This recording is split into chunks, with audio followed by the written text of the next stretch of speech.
Goeie Vrydag is een van daai dae wat net meer betekenis het vir ons as Christene as ander dae van die jaar. Reg oor die wêreld weet almal dis die begin van Paasnaweek. Dis 'n tyd net soos Kersfees waar families bymekaar kom en iets oor Jesus vier. Dit is ook die 6de dag van die lydingsweek, die dag van die groot lyding. Ek weet nie hoe moes Jesus se geliefdes deur daai dag kom met wat hulle aan hom gedoen het.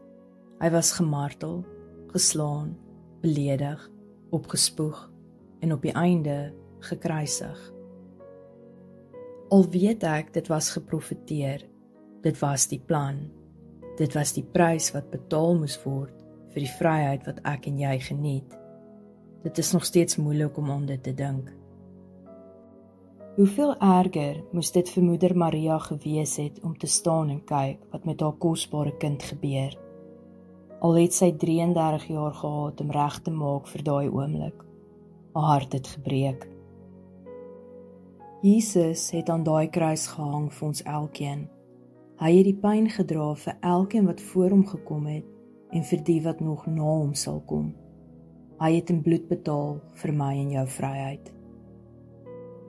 Met die kruisiging was daar so baie simboliek, maar vir my was dit die dag toe ek die koneksie met die hisoptakkie gemaak het, dat ek alles beter verstaan het. Johannes 19, vers 28 tot 30.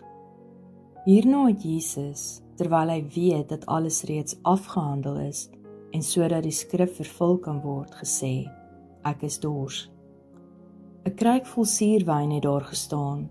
Die soldate het toe 'n spons vol suurwyn op 'n hisoptak gesit en dit teen sy mond gehou. Toe Jesus die suurwyn proe, het hy gesê, dit is nou afgehandel. Toe het hy sy kop vooroor laat val en sy asem uitgeblaas. Waar lees ons eerste van die hisoptakkie? In Eksodus 12, oor die laaste plaag in Egipte. Kom ons lees dit saam. Eksodus 12, vers 21 tot 23. Moses het toe die leiers van Israel bymekaar geroep en vir hulle gesê, laat elke gesin vir hulle 'n rammetjie vang, sodat hulle dit vir Paasfees kan slag. Vang die dier se bloed op in 'n houer, vat dan 'n takkie van 'n hisopboom en doop dit in die bloed. Verf dan die bloed bo aan die kusyn met die hisoptak en aan die kant van die huis se deur. Niemand mag by die deur uitgaan voor die volgende oggend nie. Die Here gaan deur die land trek om die Egiptenaars dood te maak. Wanneer hy die bloed aan die bokant en die sykant van die deur sien, sal die Here by daardie deur verbygaan. By daardie huis sal hy nie toelaat dat die verwoesting aangaan om hulle te tref nie. Net soos in die tyd van Moses, moes 'n perfekte lam geslag word. Die bloed was gesmeer met die hisoptakkie om die kusyne wat die ingang van die deur was. Ons moet deur Jesus na die Vader gaan. Jesus is die deur en sy bloed is die sleutel. In Moses se tyd was die simboliek van die lamsbloed so sterk dat dit die Israeliete beskerm het teen die engel van die dood.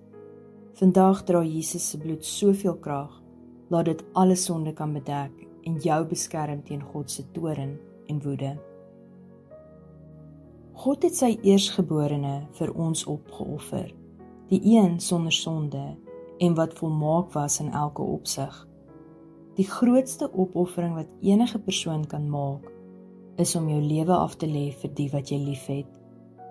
Hoeveel meer het Jesus ons nie lief gehad om die lam te wees wat vir ons sondes opgeoffer was. As jy vandag se boodskap geniet het, seën iemand anders en deel dit met hulle ook. Ek hoor graag van jou, so deel asseblief in die kommentaar as dit vir jou iets beteken het.